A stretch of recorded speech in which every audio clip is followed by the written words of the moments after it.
ఇప్పుడు మంచి మంచి ముచ్చట్లేమో ఓ సారు మీరు తోపులు మీరు ఐసా కైసా ఓ మీ వ్యవహారం ఉరుకులో పెడుతుంది అసలు చిన్న సన్నగా లేదు మీ కథ ఆ ఒరి పాడైపోరు గారు ఈ ముచ్చట్లేమో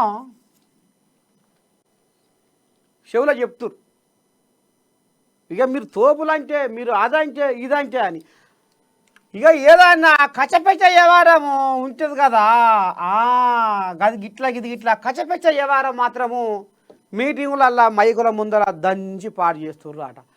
ఇక పార్టీ ప్రచారం రోజుకింత కొద్దిగంతా సన్నగిల్లే కాడికి వచ్చింది కాబట్టి ఇక ఇది మరి చెప్పేదా మనిషి అంతా రాహుల్ గాంధీ మొత్తం ఆడ ఎక్కడెక్కడ ఏ రాష్ట్రంలో ఏం జరుగుతుంది ఏంది ఏం కథ ఏ కోడిలాగా అలిగి పక్కేసుకొని పండుకుంది ఏ కోడిలాగా ఉరుకులో పెడుతుంది మరి ఊర్ల పూట జనాల కథ ఏంది కార్యకర్తల కథ ఏంది ఇదంతా ఆయన రాహుల్ గాంధీని అంజనా వేసుకుంటే తెలంగాణలో కాంగ్రెస్ పార్టీ ప్రచార ఈ ఎమ్మెల్యేలు మంత్రులు జరంతా పరిపాలన మీద సోయి పెట్టకుండా ఉంటుర్రు అనేది జర గుసగుస ఆయన చెవులో పడ్డట్టుంది.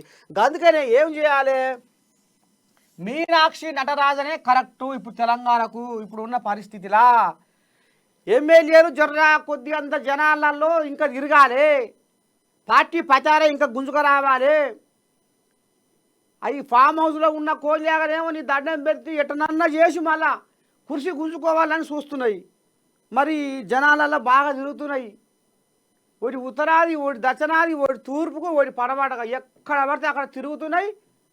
ఇక మరి బదనాం ఏ రకంగా చేయాలనో కాంగ్రెస్ పార్టీని సర్కార్ని ఎట్లా చేయాలనో అట్లా చేసుకొని వస్తున్నాయి మరి వాటిని ఎదుర్కోవాలంటే ఈ సబ్గాట ముడుచుకొని పండుకుంటే అవుతుంది ఆ పని. ఇక గందుకనే కింది స్థాయి కార్యకర్తలే పార్టీకి పట్టుగొమ్మలు.